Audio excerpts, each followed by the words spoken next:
നമസ്കാരം, പ്രിയ പ്രേക്ഷകർക്ക് golden voice ചാനലിലേക്ക് സ്വാഗതം. എല്ലാ ദിവസത്തെയും കേരളത്തിലെ തങ്കവില നേരത്തെ കൃത്യമായി അറിയുവാൻ ഈ ചാനൽ സബ്സ്ക്രൈബ് ചെയ്യുക. സ്വർണ്ണവിലയിൽ ദിവസവും ഉണ്ടാവുന്ന വില വ്യത്യാസങ്ങൾ ഈ ചാനൽ വഴി നിങ്ങൾക്ക് ലഭിക്കുന്നതാണ്. 22-24 ക്യാരറ്റ് സ്വർണ്ണവിലയാണ് നമ്മൾ നോക്കുന്നത്. ഇന്ന് 30 ഓഗസ്റ്റ് 2024 കേരളത്തിലെ രാവിലെയുള്ള തങ്കവില നമുക്ക് പരിശോധിക്കാം. കഴിഞ്ഞ ദിവസങ്ങളിൽ വിലയിൽ ഉണ്ടായ വർധനവ് സാധാരണക്കാർക്ക് ആശങ്കയറ്റുന്നതാണ്. ഏകദേശം 2120 രൂപയുടെ വർധനവ് ആണ് ആഗസ്റ്റ് മാസത്തിൽ ഉണ്ടായിരിക്കുന്നത്. കേരളത്തിൽ ഇപ്പോൾ 22 ക്യാരറ്റ് സ്വർണ്ണവില ഒരു ഗ്രാമിന് 6714 രൂപയും ഒരു പവന് 53,712 രൂപയുമാണ്.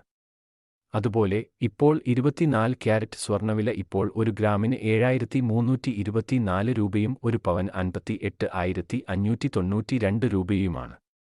ചില ദിവസങ്ങളിൽ പലതവണ സ്വർണ്ണവിലയിൽ മാറ്റം വരാറുണ്ട്. വിലയിൽ പിന്നീട് മാറ്റങ്ങൾ വന്നിട്ടുണ്ടെങ്കിൽ കമന്റ് ബോക്സിൽ പിൻ ചെയ്യുന്നതാണ്. തുടർന്നും ഉപകാരപ്രദമായ വീഡിയോകൾ ലഭിക്കുവാനായി നിങ്ങൾ ദയവായി ഈ ചാനൽ സബ്സ്ക്രൈബ് ചെയ്യുക.